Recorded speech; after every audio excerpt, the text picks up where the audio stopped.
It's You're not live. there. It is. It's live. Is it Okay. live or is it Memorex? It's live. We're gonna replay. All right. Welcome, everyone. Oh, thank you. Thank you. Glad to be here. Oh, yes. The long-awaited interview that you all have been craving. We have finally reached out and got a hold of Miss Bernadette Stanis, otherwise known as Thelma of Good Times. Just wanted you to know, so far as the demographics of my channel especially, we all grew up watching you on Good Times, okay? Yeah. Now, during those days, okay, and I have to tell my students and others, there weren't 200 channels. There were 3 regular channels, and then, of course, the 2 UHF channels. So there weren't a lot of people that looked like us on television. So the few that were, we were all there.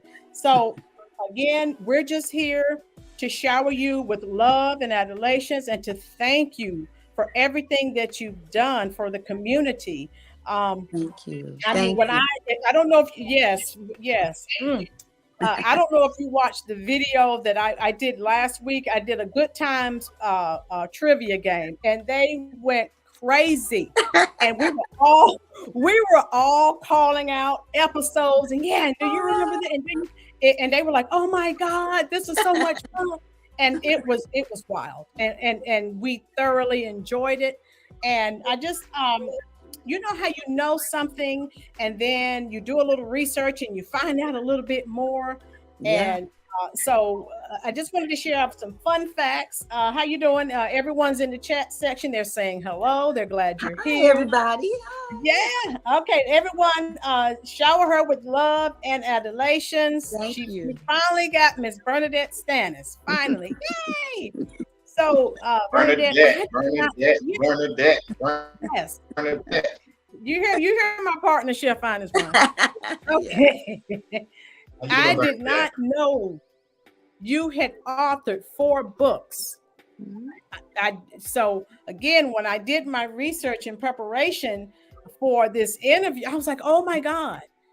You know, so yeah, I was like, I mean, I knew about the book you did the last night, you know, caregivers, I forgot the name Journey. of it. A caregiver's journey. And so again, I was like, oh my God, she's written all these other books. Situations 101 on relationships, the good, the bad, and the ugly for men only. Situations 101. I was like, wow. Then I didn't realize you were born and raised in Brownsville, the Brownsville part of Brooklyn, New York. So I was like, okay. And I found out also your paternal grandparents were from the Grenadian Islands. Grenada, Carriacou in the West Indies. Wow. Something very interesting as well. You attended the Juilliard School of the Performing Arts in New York City. Yes. A world-renowned school for arts, drama, music, some of its alum. I'm sure you're familiar with the Robin Williams, Nina Simone, Tyler Perry, Viola Davis, Val Kilmer, Ving Rhames. I can go on and on, but I won't. I realize that you are very, very busy. We just had some questions we wanted to ask you about your career and life. And folks, we all know how you doing, Jim. They're all coming over from Mark Holmes's live. Welcome in, everybody. Yeah, thank you. Welcome in. We have the wonderful Bern here. Yes, she's here. We aren't making it up. And a lot of people just know Thelma of Good Times. You know, you've appeared in shows and films, and I found out that this was shocking to me. So Positive K, the rapper, you were in his video. Yes. I was like, oh my God. Car hopper. So also, some of you may not know that as a teen, you entered the Miss Black American pageant. Yes, Miss Teenage Black Miss okay. And you won Miss Brooklyn. Yes, I won Miss Brooklyn. But then you know you still can do that. You still can do that today. Thank you. Yeah, so that was That was the one. That was the pageant that launched me up there. Right. Yeah. Okay. Well, we have a few questions for you. People in the chat section will be asking questions as well. We'll try to get to as much as we can. Okay. But I have a question I like to ask people that I interview. As a child, what did you want to be when you were growing up? A doctor. Wow. Yeah. A doctor. Well, I always wanted to be a dancer, but because I was a dancer, since I was 5 years old. So that didn't I just did that all the time. But as far as when I became 12, 13, 14, I really got interested in the mind. I wanted to always be a psychologist. Possibly I would have gone on to become a psychiatrist because it's medical. But it's something that I always wanted to do. I mean, I remember riding the subways at 14, 15 years old and reading Sigmund Freud. I mean, come on. Why are you doing that? Wow. Yeah. So I love psychology. Yes, I do. And I guess in its own way, being an actress, you go into the minds of different people anyway. So it's a psychology thing, and then writing the books the way I wrote them. So it's still in me. It's still in me. Wow. Partner?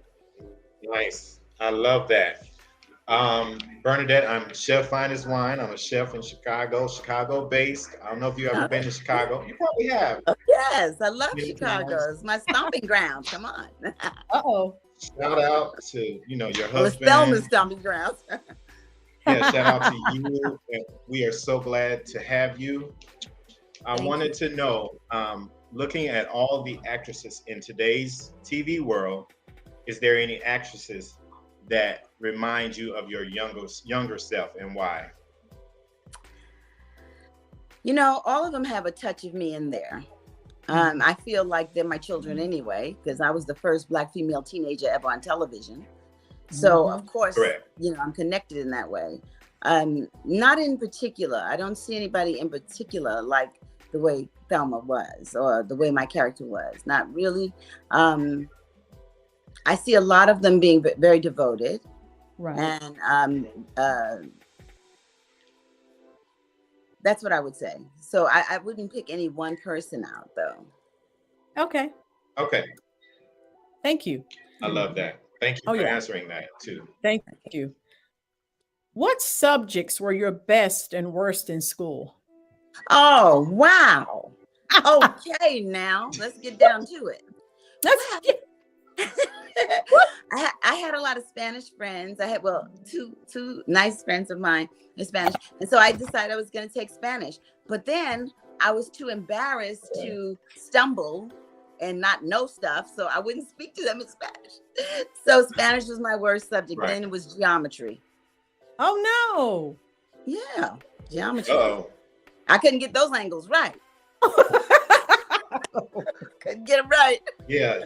My goodness. It was math for me. It was math for me. I couldn't get that math right. That math. No, I couldn't. The math thing didn't work. Maybe if I had learned some music. See, my father, he played the saxophone and he wrote and composed music. So I had only been a little bit more patient with him and he with me, I would know how to read and write music. So maybe I would have been a little better in math. Right. Then we're done. Understood. Going back to Good Times, what would you say was your most difficult episode that you had to prepare for? Oh, wow. When John Amos died. I mean, John Amos didn't die. I mean, when James died on the show. Yeah. That was my worst. That was terrible. And regarding that, we do have a lot of questions regarding that because we really want to know, like, what happened? How did that come about? And what was the reason for that? Well, I guess I will never really know the reason because that's between them. And I was a kid and I was out of the loop like that. Just like when we went for the reading of the show for the next week, John wasn't sitting there and they said that he had died on the show. I mean, I'm looking for part 2. I'm like, what? Wow. So I learned that Right. he was off the show during the reading. Oh, Which is wow. very, very hard to take. They could have at least told us, you know. Right, right. And not just for you. Think of all the fan base. Oh, that I love, know. I know. you A know, lot of people were very, James. very hurt. John was like such a father figure for so many people, not just African Americans. You know, Tom Hanks loved him and said to him, you know, you were like my father.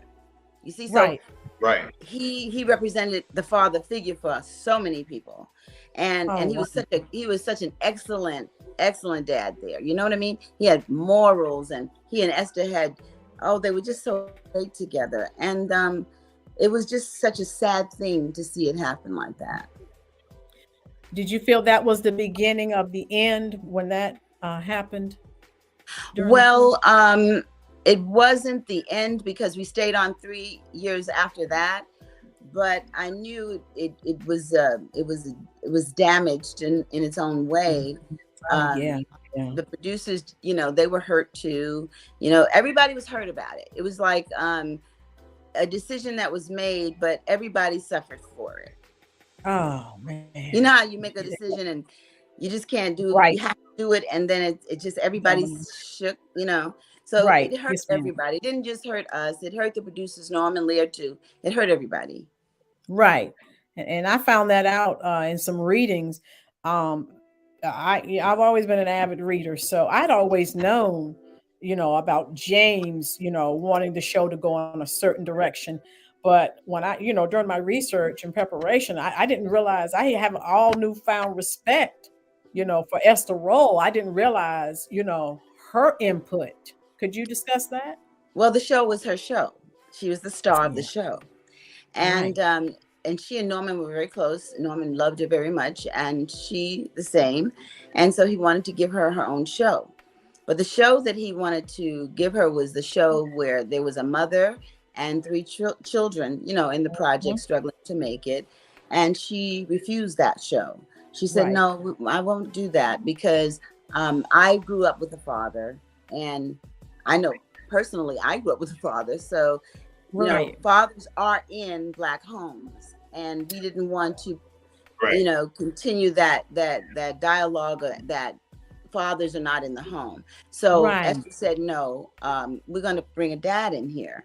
And so I think that had a lot to do with altering the way the show went, because I don't think they really, I wouldn't say they didn't want a father, but they didn't write the show with the father in mind. So she educated them on what Black people needed and wanted. And they said, fine. And the show went sky high, #1 right away. Yeah, because we needed that. We needed that, a father figure, a mother figure, you know, children working together. You know, we needed that as a people. And as a people, not just African Americans, people needed that, you know, because they have that kind of feeling in other shows that I noticed. No, they didn't. So Good Times did a wonderful thing in its own way, you know. And although John only stayed for 2 years, it was as if he was there for 100. Wow. Partner? He left an impact. He left an impact on the show. Big impact. Very big impact. You know, I always love him and honor him for that. He gave it all, you know. Wow. Esther made an impact, a definite impact too. She demanded, you know, that John is on the show with her. She picked him. Right. I looked at her like a mother figure, you know. My mom was great, and I looked at I looked at Esther like that. Yeah. Right. Yeah. Absolutely. But you know, we have to look at the whole scope of things. Like you guys saw Mom and Dad, but actually they were many years apart, you know. They were many years apart. They were 20 years apart. Okay. So Esther was 20 years older than John. Wow. Okay. So he was 34 when the show started. He was young. Right. And she was 54. So you can understand a young man, you know, when he sees something, you know, he may get excited here and there, and you know that kind of thing. So you got to understand that. He was dealing with older gentlemen, You know, the producers were older than he. And Yep. so maybe they just didn't see it that way. But when I look back at it as a real adult, I say, oh my gosh, you know, he was a young man, you know? Right. And maybe had he been 50 something years old, maybe 60 something years old, it could have gone another way, because, you know, as we age, we get a little wiser on certain things and we handle things differently, you know? So maybe that had a part to do with it too. Yeah. Right. Would you say Esther played more a mother role in your personal life as well? Were you guys cool? Oh man, she was my Hollywood mother, and I adopted her. And she's like, "What?" I said, "Yes, you're gonna be my mother here in Hollywood. I need a mom here in Hollywood. You're gonna be it." Oh, Hollywood mother. She loved me, man. I love that woman. I really, really loved her. You know, there were two women on that show that I really, really loved and really mothered me.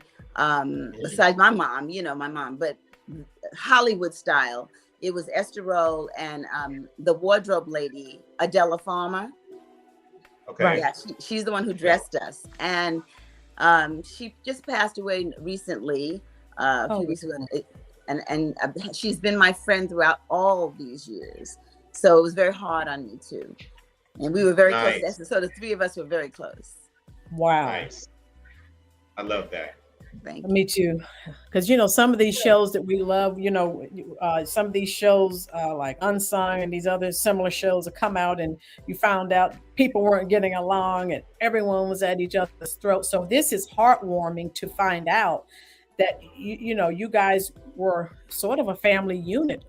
Well, that's kind of why we didn't do Unsung as a unit, because, you know, they want, you know, something that's real bad or real negative. That's right. And it really, really wasn't like that. The only thing bad was that John left the show. I mean, you know, he was off the show, you know, and the reasons why no one would really ever know. I mean, they did have a challenge in bringing, steering the show a certain way always, you know, because naturally, if you've never worked with a certain culture, vice versa, you're going to have opinions about things. That's right. So we were the first Black family shows, so they had a different opinion about us. We had a different opinion about their stuff. So, you know, that's natural. That's getting it together. That's right. So you're going to have that thing.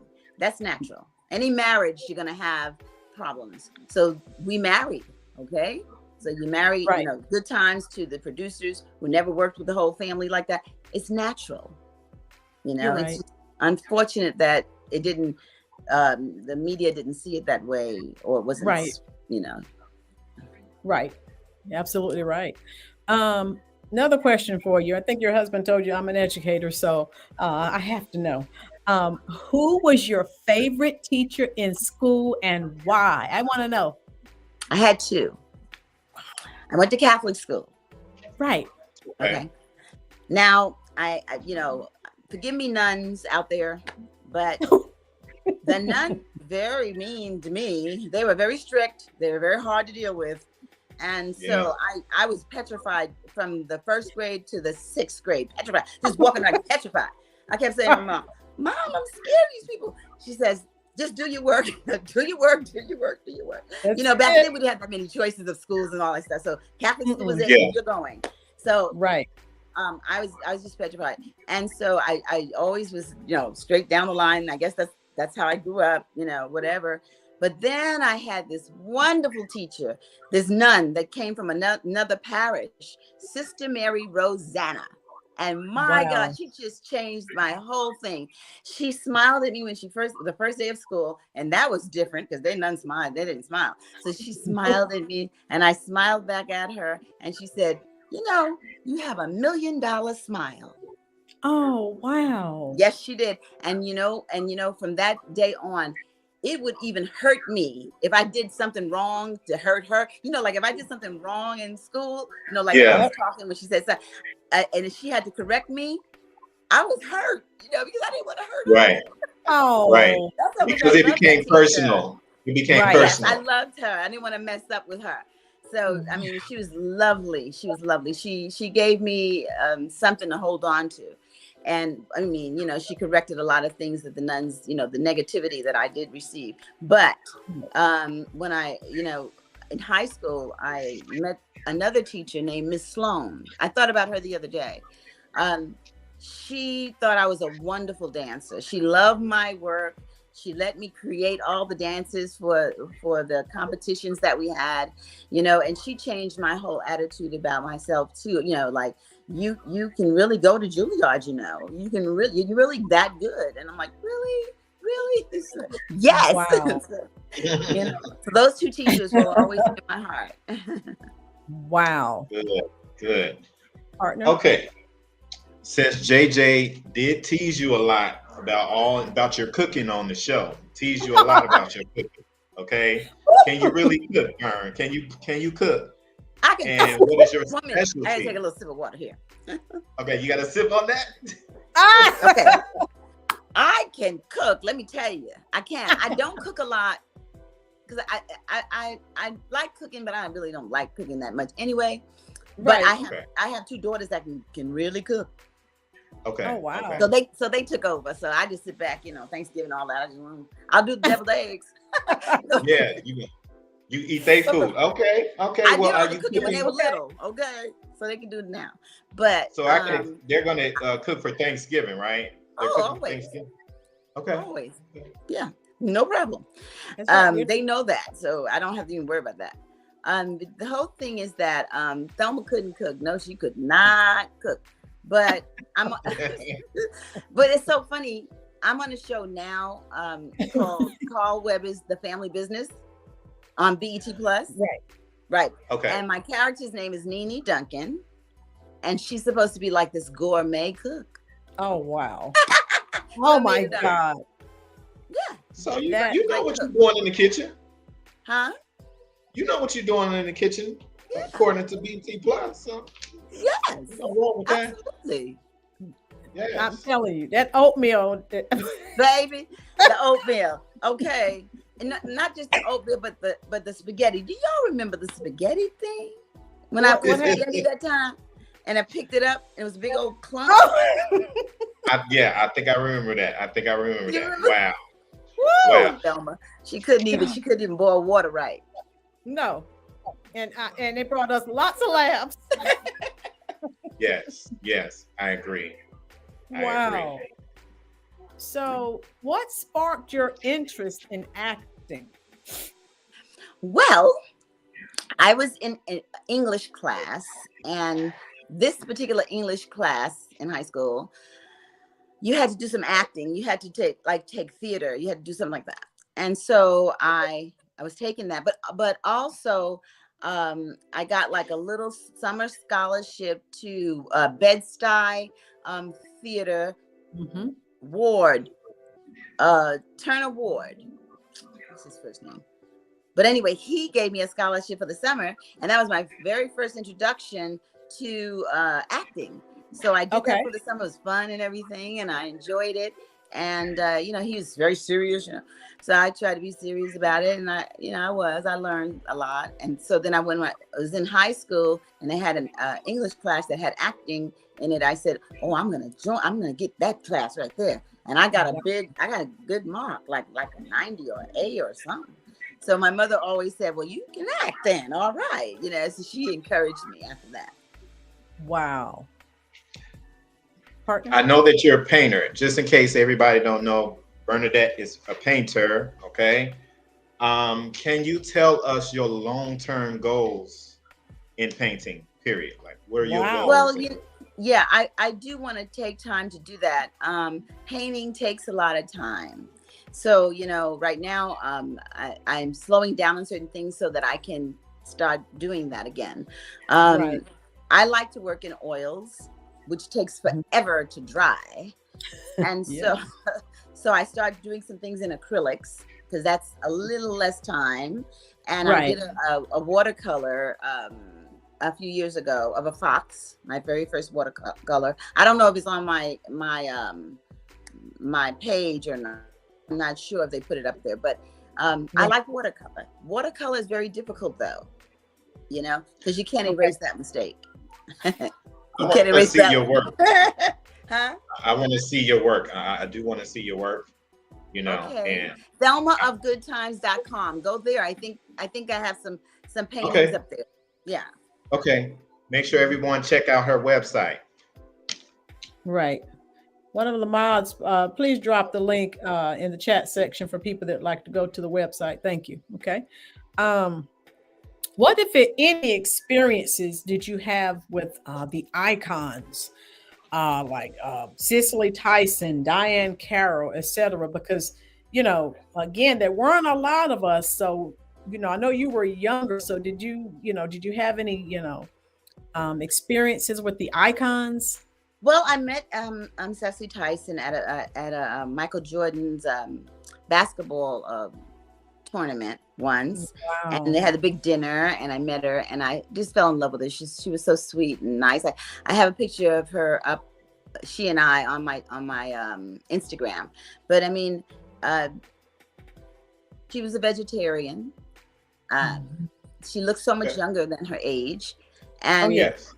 when I went to Hollywood, when I first went out there, I was in shock to know that she was 53 years old. Oh, wow. Yeah. I'm like, what? I'm like, no. So, you know, that vegetarian thing must be working. I said, well, maybe I'll try that one day. I did it for 2 years once, but, you know, didn't work out. She looked amazing. Cicely looked amazing. Amazing. Amazing. Yeah. Skin was flawless, you know.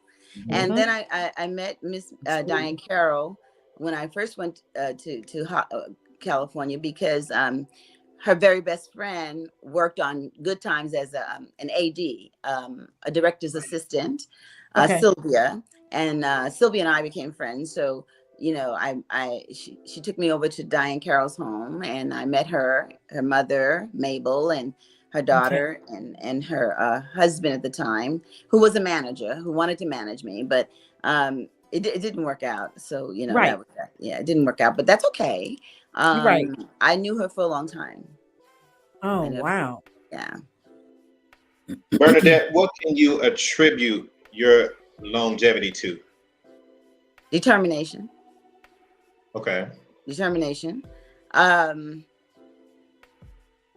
And, you know, it's a love in my heart to perform and to, I love speaking different subjects. I love talking to younger people or anybody, you know, I just love talking.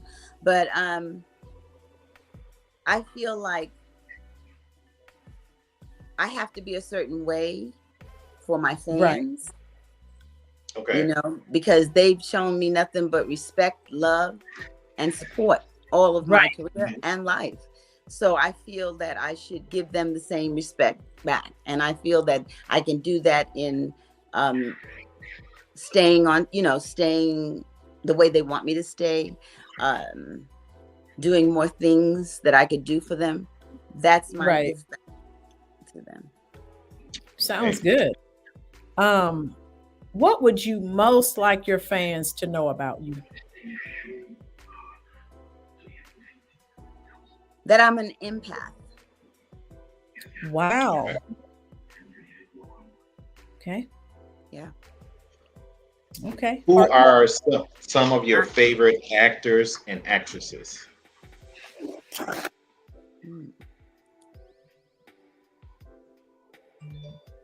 Meryl Streep is one. Okay. That's good. Cicely Tyson was the other. Viola, she's beautiful. I love her. Angela Bassett, I love her.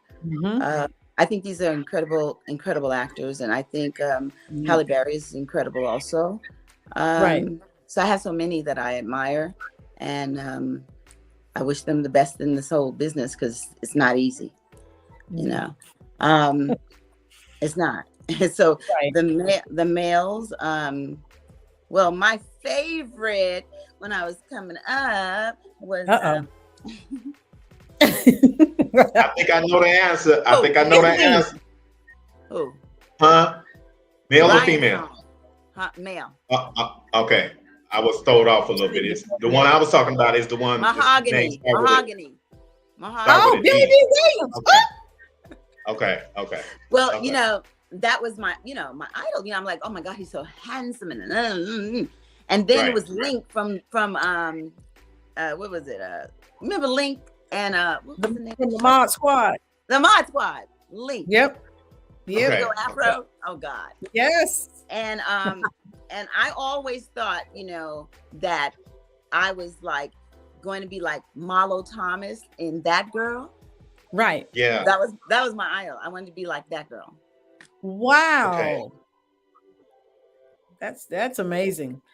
One question for you. We commonly see, celebrities, when you're up on top, everyone is happy. But when things start to take a downward spiral, people are still happy. So how did you avoid the pitfalls of fame? Because we've never heard anything about you out here doing God knows what. You just mentioned the industry. How did you avoid that? Well, I wasn't, my mom and dad weren't playing with me. Okay. So it was like, they ain't playing with none of their kids. It's like, you doing this, you're not doing this. You're doing this, and you're not doing that. You're doing that, and you're doing it. That's it. There was no other thing going on. So I always remembered that. And they always, guided me the right way. So, I never wanted to do anything to hurt them, And so when certain things would come up, drugs was not on the, hey, that was a no for real. I grew up in the projects. I grew up in Brownsville, where the drugs was everywhere, prostitution, junkies, everything. So my dad always said to us, what's around you does not have to be in you. So see, when I went to Hollywood, that was not anything to me. I was used to all of that. So it was no big deal. Okay. Wow. Okay. Thank you for being candid about that. Wow. And I wanted to make it clear about the Good Times episodes. Now, we initially thought it was in Cabrini Green. Well, a lot of people still do. Can you clarify where the filming was, where the set was, and all of that? Okay. Esther Roll made sure that we all went. We had to go to Cabrini Green. She made sure of that. So we all went there to see what it was. Okay. But we actually did the show in Hollywood on a sound stage. They would build the set on Tuesday night, so that Wednesday we could do a run through on it, and so that the cameras and the mics can know where we're moving around too. And then on Thursday we would go in and do 2 shows on that set, which is like one at 5:30 and one at 8. And it was the same identical show. And what they would do is they would splice the show. In other words, whatever was good in the first show, they would use some of that. Then they would use some in the second show, and they put it together. So you would actually see the performance of 2 shows. Oh, okay. That makes sense. That makes sense. Right. And then Friday, we go in a half a day and read the script for the next week. Okay. Then we study it. Monday, we come in, and the director would get us up on our feet. And, we hold the script, and we walk it. And then on Tuesdays, we have a run through with the producers and the writers and the wardrobe and everything. We would do the whole show in front of them on Tuesday. So that means you had to know all your lines by Tuesday. Woo! Nice. Yeah, nice. Didn't know that, but wow. And every single word was scripted. It was no improvisation. Wow. Okay. None. Okay. I'm glad you made that point, because sometimes depending on who the actor or actor is, they just throw in whatever, and people just okay. No, so there was none of that there. Wow. Oh my God. Someone in the chat section asked a question. They wanted to know, Vicky from Japan wanted to know what your favorite episodes were of Good Times. Well, of course, they were the ones that I was featured in now. Come on. It was the wedding. Oh, yes. Well, where he sung, right? Yes. He sung, yeah. He had a beautiful voice. You Michael, and I. Yeah. Yes. Beautiful voice. That one, and also the African Prince. I like that one. Yes. Oh God, I love that one. You remember? And I liked the one when they were trying to figure out Sex in the Ghetto or whomever or whatever. They thought it was my book, and it was Philip Michael Thomas's book. Oh yes, Okay. I He remember was a teacher. Okay. Yeah. I wanted him to be one of my boyfriends, but that didn't work out either. He said no. That's right. One of my favorite. Remember the episode? Of course, I know you remember with when JJ and his fiance with the young Debbie Allen. Oh my God, I love that one too. Oh yes, that was good. That was good. Oh, that was wow. kind of I think that was her first TV episode, first TV appearance. Debbie Allen. Okay. Oh my good. Yeah, she was really young, but that's like one of my top 5. I love that. I love them all. But remember the time when all of you were trying to raise money, and you all were selling the underwear? Oh Lord, yes. and it all messed up. They were messed up. They really messed up. I remember the bra had 3 cups, something like that. Oh my God.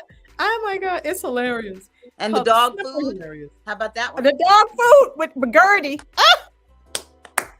Yes, that's one of my top 2 favorite. That was big. episodes. That was big. But you know what I loved about Good Times? Each one had a message. You know what I mean? It did. It talked about what social messages that were going on in the world. At the time, and today. Right. Right. And remember when the grandparents said they wouldn't get married because if they got married, it would cut their income. Right. Social Security. Okay. Yeah. Social Security. So they I remember. stacked on up. Yes. Right. Those were facts, like you said. Yes. And I didn't understand that then, Social Security, what? Right. But now I do. Right. You understand, yeah. Go ahead, partner. If you could choose a theme song for where you are in your life right now, what would that song be and why? Well, there's one song that I fell in love with when I was in my early 20s. And I still love that song to this day. Okay. It's like it runs through my life, and I love it. It's by Shaka Khan. It's called Ain't Nobody. Yes, Shaka. That was my song, and that still is my song. Yes. Love it. Yes. And then the other one, of course, is called Bernadette by the Four Tops. Bernadette. Okay, I know that song. Okay. That's an old song, but I remember that song. Yes, it is. Oh, but yes. I love the words in there. So yes. I have that Bernadette, downloaded in my iTunes. Okay. iTunes. Do you have any dream collaborations? Who you want to work with in the future? Well, yes. I mean, I wouldn't mind working with Denzel. Oh, yeah. Huh? I wouldn't mind. It might be kind of fun. Oh, yeah. Okay. We laugh. Yeah. So Denzel. It might be fun. Okay. Denzel. Oh, yeah. Go ahead, partner. You okay. What can everybody wants to know, Well, Bernadette, she looks so young. Like, what do you attribute your longevity to? Thank you. Well, I like I said, I was from Catholic school, and I'm just like a scary girl, so I pray a lot, Right. I do. I pray a lot. So it's like I get up in the morning and pray, and go to bed and pray, and I just thank God for things, because I think that even though my career is I don't know, it goes up and down, whatever, I just thank Him because I've accomplished a lot of things in my life, and I'm happy for it. I'm happy for the big things. I'm happy for the small things, because a lot of times the small things lead to big things. A lot of people don't realize that. You're right. Yeah, and so you have to appreciate all things like that, and I do. I try to eat well. I do love vegetables. I made up in my mind a long time ago. I said, well, you better start liking these things because this is going to carry you through. So I like a lot of vegetables, which I started liking them, you know, but I do a lot of vegetables. Certain things I don't do. I don't do a lot of soda and drinks and stuff like that. Yeah. And a lot of water. And then I started jogging when I came out to California because I didn't find a lot of dance classes. So I said, well, I gotta do something. So I started jogging, and I've been jogging ever since. So I think that the jogging and the eating the vegetables and the water and not so much of this, you know, hard foods like steaks and stuff. I like lamb though. I do like that. Right. I do like that with the mint jelly. Yes. Okay. Yeah. All right. Yeah. So that's it. I think that has something to do with it. And, you know, if you stay away from people that are negative towards you, or that's right. You know, like wanna, you know, you gotta be careful with that, you know. And so you want people that uplift you and positive say nice things, or don't say anything, but you know, the negativity and a lot I've seen a lot of young people, especially young people, learning who they are. They take a lot of insults from partners and friends that they don't need to, because subliminally those things work in your head. They do. They do. Yeah. Oh, very good answer, Bernadette. Of all the awards that you have received throughout your illustrious career, which award is the most important to you and why? Well, I like the TV Land. TV Land Awards. Okay. I like that. And the reason why I like that one so much is because my mother, I think this is before the Alzheimer's kind of thing set in. We were watching the TV Land Awards, something like that. And she said, Bernadette, why aren't they nominating you guys? Why don't they look at you guys? So I said, well, Mommy, I don't know why they don't look at it. Mother made a call to the producers. Whoa. Yes, she did. That's how she was. She made a call to the producers and said, why not? Right. Why aren't they? And the next year we were nominated. We got our award. Whoa. Your mother did that. My mother did that. But that's how she was. That's how she was. She didn't understand, like, why not? Why didn't you? Why they're part of the situation.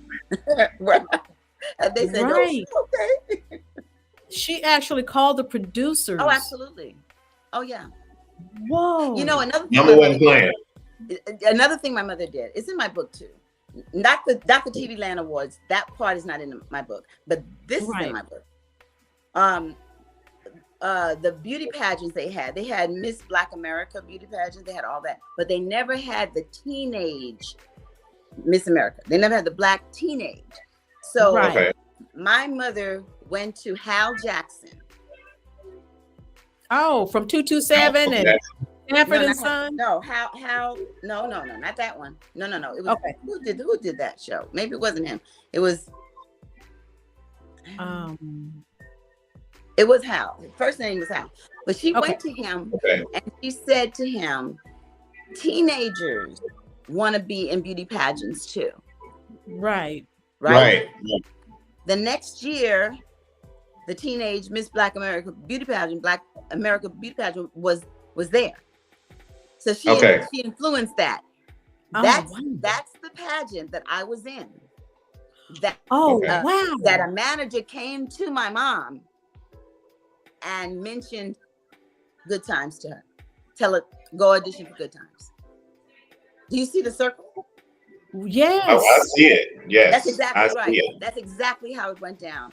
She was a very incredible person. She saw things beyond, you know. That's why I love her so much. She was a forward thinker. Yes, she was a forward thinker, and she wanted, and that happened. Those two things did happen. She was never shy. She was never shy about things like that.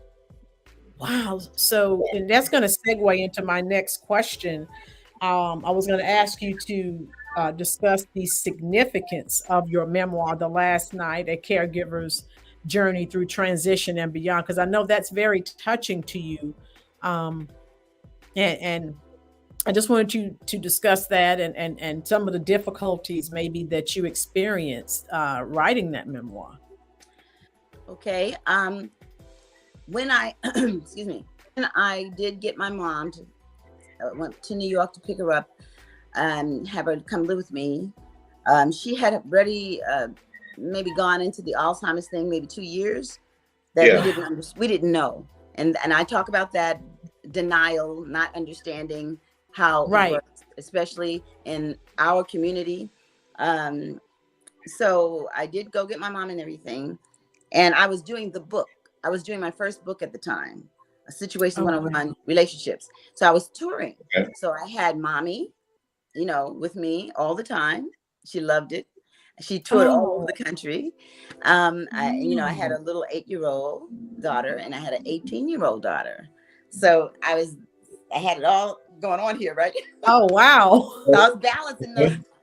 But anyway, yeah. So I said to my mother, people would always ask her, well, how did you get her the good times? And how was she when she was a little girl? And And so I said, Mom, you know, it would be so nice if you had your own book and I had my book and we were signing books together. She said, oh, I would like that. So then I said, okay, well, let's decide how do you want your cover? She said, I like the color blue. So I said, okay, it'll be blue and white. And we'll have you on the cover and we'll talk about your life and we'll talk about things like that and how you raise your kids and everything. She said, oh, I'd love that. And as soon as we start, deciding to do that, Alzheimer's had another plan for us. And we couldn't write a word. Okay. We were so busy trying to deal with that Alzheimer's thing. Right. Yeah. So it never happened. It never happened. And the last night of my mother's life, on her deathbed, I did tell her, it's not over yet. Mm-hmm. I'm gonna do it for you. And it took me 5 years before I was able to write one word. Mm. Okay. And I wrote that book for her. Wow. Yeah. That's amazing. Yeah, we're gonna check out that memoir.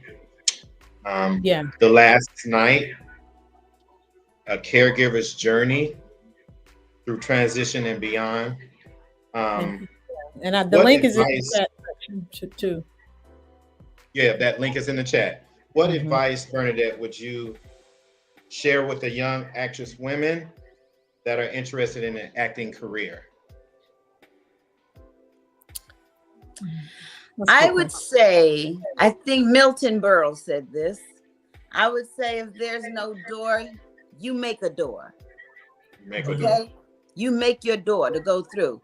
In other words, don't let anybody bully you into, you got to do this to get this part, or you got to do that to get this part. You don't have to. If you have the talent and you believe in yourself, you don't have to. You may not get that part, but you'll get the part. You'll get the part that you're supposed to get.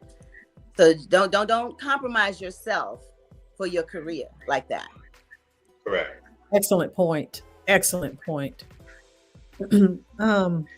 Now this is one of my favorite questions to ask, because we all, in reflections, we think about, what we did when we were in our 20s and our 30s. And what you mentioned it earlier, how when you're in your 40s and 50s, your mindset's totally different than when you're in your, 20s or whatever.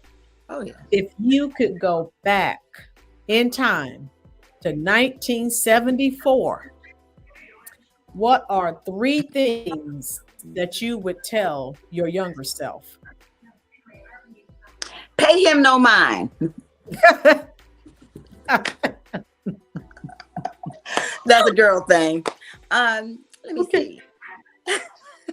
I would say, don't concern yourself so much about people liking you or finding a best friend, or, don't concern yourself so much about that. And I always was concerned about that. I always wanted a best friend. That's what I like. But, and used to hurt me when when people didn't turn out the way I thought that they were. Right. It used to really hurt me because I didn't understand that. I mean, like, well, you never let me know that you were like that. I thought you were like that. Okay. So it used to throw me a little bit, but I would tell my younger self to, people are people and they will disappoint you sometimes. So that's right. Don't put all your eggs in that basket, Right. Always understand that you have to stand on your own. You have to stand yourself, and then people, they come along, but don't put everything into a person. Right.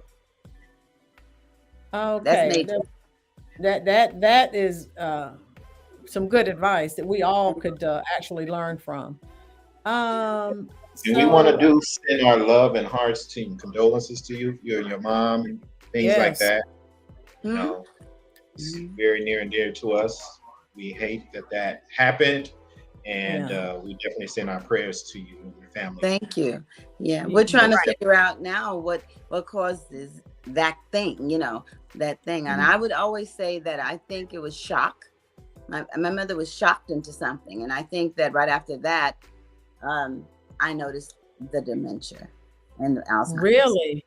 And I know you do a lot of, benefits for Alzheimer's research, which is interesting. Actually, part of what I teach in my curriculum, I talk about new drugs that are developed for Alzheimer's as well. So, you're going to continue working with, to help find a cure for Alzheimer's? Well, I am, but I do want to understand if it is like nerves, worry, shock, this and that. I noticed that it all happened after my father passed away, and my father didn't just pass away. My mother was 59, my father was 66, and my father was murdered. Oh, sorry to hear that. He was hit in the head with brass knuckles by 4 young fellas that did that to him. So I'm just saying that in itself, because my father was an advocate to help young men, help young boys, help them. And for that happened to him was just unreal, And I think that the fact that my mom, back then in those days, you get married at 20. I mean, she knew my dad since she was 16, and you get married and you stay with that person forever and ever. And that's right. So, she just couldn't, I guess it just happened so suddenly that she just couldn't grasp it. And I think that kind of threw her off. You don't think she ever recovered from it? No. It was too many questions. It was too many. It was just so unreal for her. So she, just why, And I don't think I think it bothered her, just not to have him anymore. She was by herself, and all of us were in different places. And she never would tell us that she was lonely. Never told us anything like that. We all thought everything was the same. So I'm just saying that might have something to do with it. So as we get older, we must stay engaged, and we must we must find things that we love to do. Even if people say, "Oh, come on, you don't want to do that." Do it. Go bowling, go dancing, do fun things. Don't stop living. Don't stop. Right. And thank you for shedding. Thank you for shedding light on Alzheimer's. The advice that Bernadette gives is, don't get mad at them. Understand that, it's not personal. It's just something that they're dealing with at that time. It's brain damage. It's brain damage.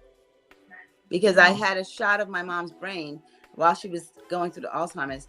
I had x-rayed her brain, and it was one side was like this, shrunken, this side. Wow. That little. That's how a brain looked. So I'm saying it was, collapsing. So I mean, it's brain damage. It was brain damage. So I mean, you have to understand that, And usually Correct. they go back to teenage years. You Right. see? They forget all about this part. It's like an arc. They forget. Right. And then Go over back. here is where the little girl, 14, 15, 16, you know, like that. Yeah. So Right. it burns out and then they remember this. Right. Oh, wow. So sorry to hear that.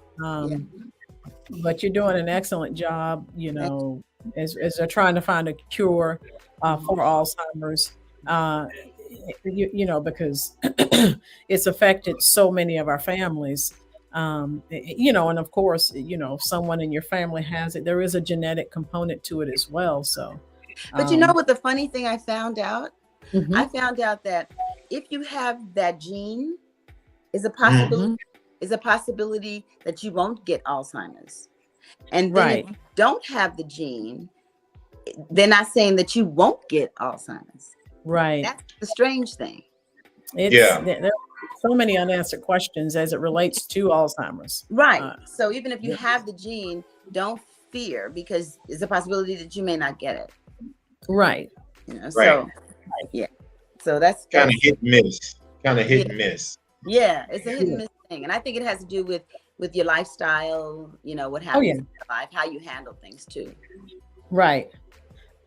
So in the comment section, Rock Just Living said, I remember the episode when James won the rent money playing pool. He said, Black Jesus, we on the road. Black Jesus.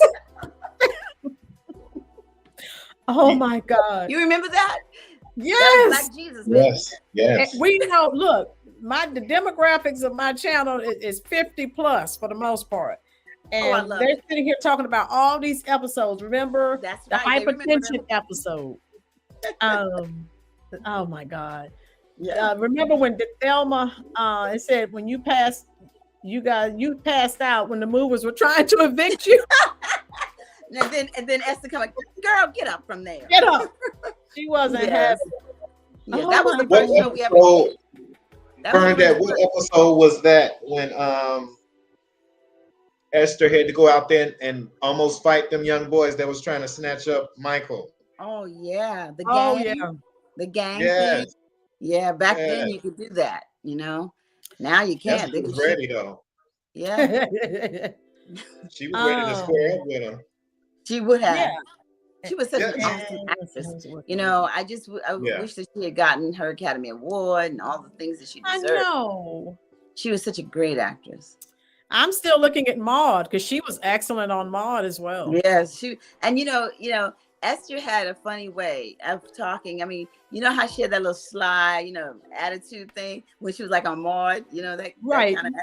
That's how she really kind of was. She was like that. She Whoa. Would say, she would say little things. She had us cracking up. Yeah, that's how she was. Very well read, you know, and she was very calm, very cool. You know, I admired her style. You know what I'm saying? Like anything that would happen on the show, she was real cool about it. Okay. Wow. Never got excited over anything. Wow. Yeah. Let's see. B Sugar wants to know what is something that's on your bucket list? Well, that's a good question. Oh, that's a good question. What would you like to accomplish? Pole dancing. No. Uh-oh. You heard that, didn't you, B Sugar? No, I'm playing. But it's fun. It's fun to do. It is. Right. It actually is. You know, you get, Right. you know, it's really fun. It makes you strong. I admire Yeah. those people who do that because that is a skill. It is. It is. It's hard work. Definitely. Yeah. So I would bucket list. I definitely want to see my granddaughter grow up to be a woman. I do want to Right. see that. That's on my bucket list to stay healthy enough to do that. That's right. Do more traveling, I think. We're traveling. Okay. Yeah. Do more Okay. traveling. Yeah. Another question for you. What was it like working with Walona? Well, Lona was a fun person. Let me tell you. Just like she was on the show, she was like that in person. She she was a very talented woman. I mean, she could write songs, she could sing songs, she can write scripts. She was just very creative. And whenever the show got down, or if she saw that we were like kind of getting she would come in that door with, you know how you put the little stuff in your teeth with no teeth. She would make us laugh. One time she came in the door and she was pregnant. I mean, she just do fun stuff. She just keep us going. She was that jazzy auntie. She give you that jazzy auntie vibes.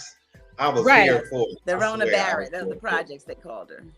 They called her what? The Rona Barrett back then. Rona Barrett. Oh yeah. Yes. Oh, yeah. So that character she played, she was really like that. She wasn't really like that, but she was like that, but the character had more of it.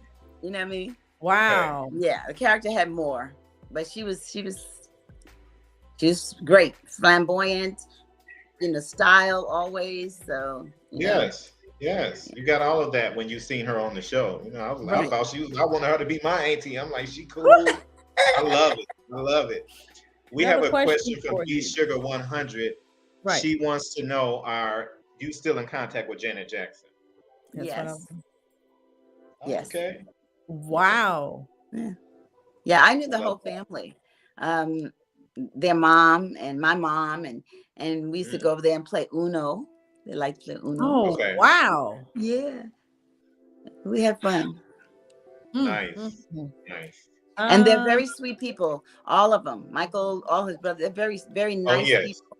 Very nice. Right. They seem to be. Yeah, they seem to be.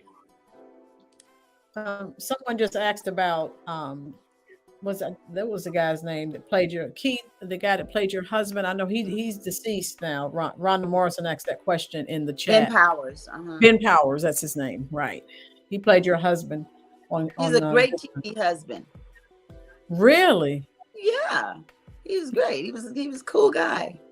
Oh wow. So I'm trying to get to all the questions here. We are so busy asking you so many questions. We did not ask you, how did your role in Good Times come about? How did it start?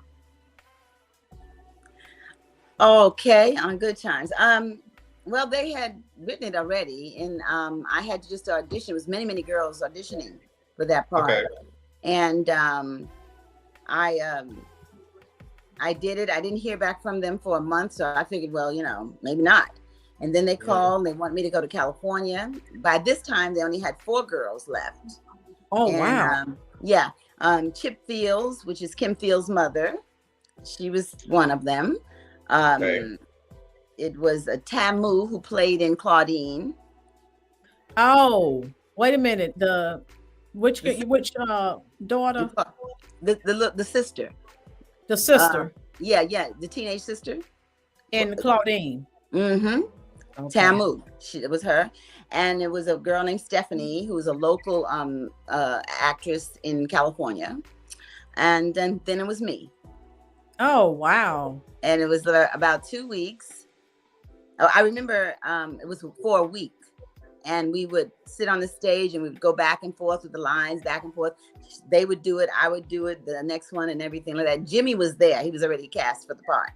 And Jimmy Walker, yeah. And so I had to leave, after a week, I was going back to New York. And I remember hearing over the loudspeaker, Bernadette Stanis, would you please come to the desk or something, come somewhere. So I said, oh, okay. And when I got there, they were on the phone and they said to me, can you stay another week? Whoa. So I said, okay. And I called my mom, they want me to stay another week. And so she said, okay, well, you stay. So I stayed another week. And then we kept on auditioning and everything like that. And then I didn't hear back from them for another month. I'm like, okay, well, that's that. And then they called my mother and said I was Thelma. Whoa. Did you jump 100 feet in the air? Oh, yeah. Oh, yes. Absolutely. I was like, I can remember I was out with a friend, and so when we came in, now, when something's very different, in your home. Now, my mother never sits down in the middle of the day with her legs crossed. She had her legs crossed. I came in the living room, I'm like, hey. And she doesn't say anything to me. She just looked in my eyes, and I looked in her eyes, and I went, and she said, "You got it." Whoa. Wow. I said, "What?" She said, "You're Thelma." I'm like, "Oh, mommy, really?" That was Oh it. my goodness. Mom learned before you knew. She knew Oh. Yeah, already. yeah, they called her. Wow. In fact, my brother, who's a pastor right now, he answered the phone, and then they said, is your mom home or whatever they said, and he said yes. Right. I didn't even know he was the first one to get the phone. Nice. That's amazing. Rhonda said in the chat section that Tamu was one of the bank robbers with Big Shirley. Remember? Yes, yes, she was. She really I love that episode too. That was a good one. Yes, ma'am. I absolutely love it. And Sugar Daddy says that John Amos still speaks glowingly about you. Oh, does he? Mm-hmm. Oh, that's awesome. And I speak the same way about him. Right. Yeah. He always said to me, "I know you, young Capricorn." Right. Because he's a Capricorn too. Right. And you were actually here in Charlotte, North Carolina last weekend, if I'm not mistaken. So you weren't probably far from me because I live here at Fort Bragg. And you were in Charlotte. Oh, yes. United Care. The United Healthcare. Yes, I was there with them. Right. So I was like, okay, she's real. For Medicare, right? Yeah. For Medicare. Yeah. Mm-hmm. Okay. Yeah. Okay. All right. Did you know the significance of the show, Bernadette? How big it would be when you started?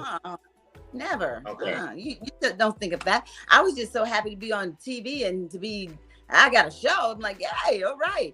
And I was just trying to focus on doing my little stuff and staying there.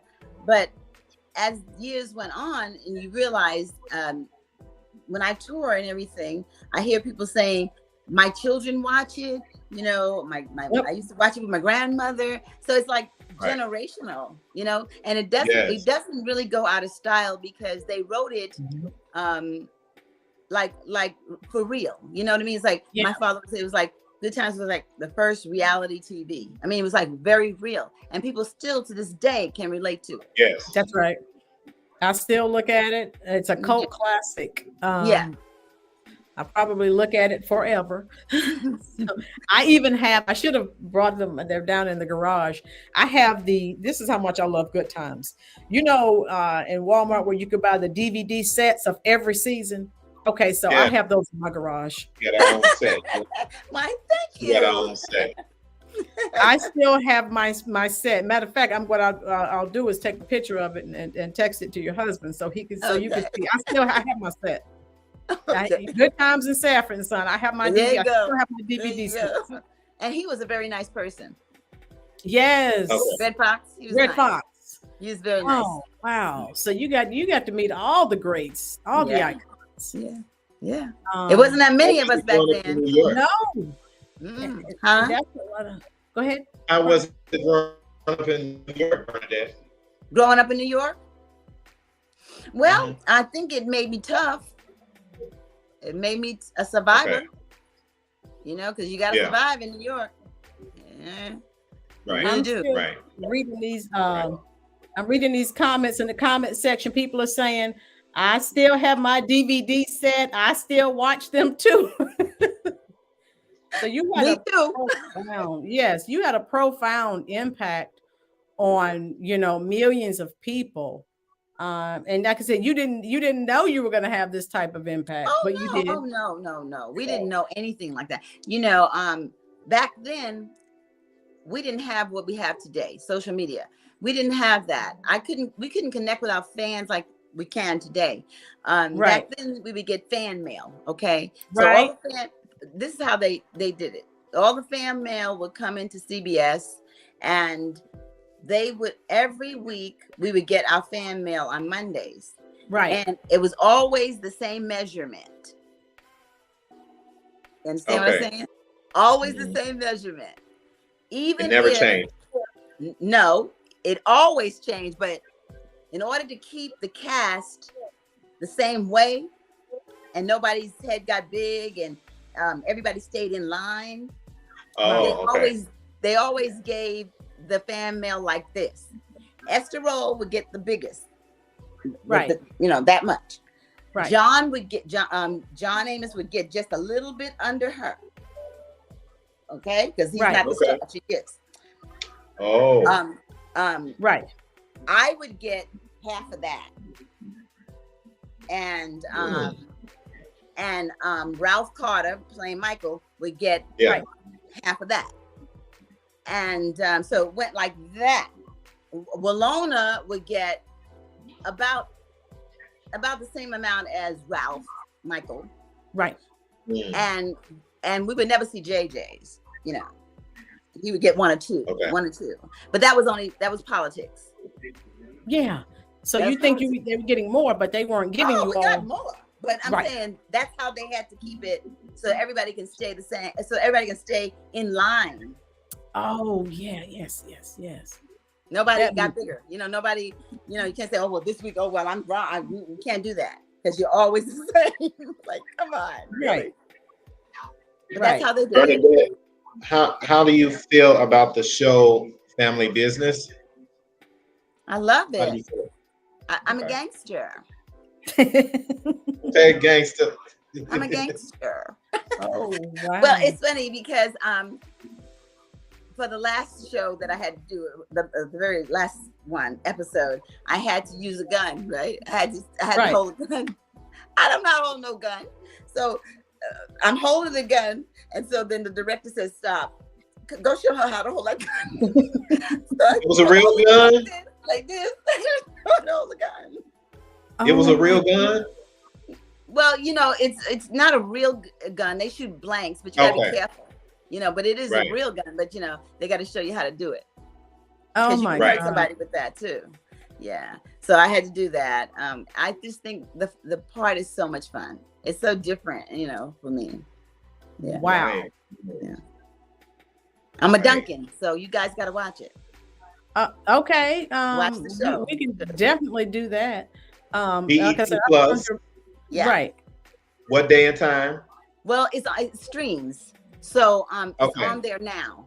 Like I'm in the 4th season. So I only came in last year. So that's the 4th season. It's been on 3 seasons before me. So and I did 10 episodes. Okay. Wow. We will definitely be tuning into that. Okay.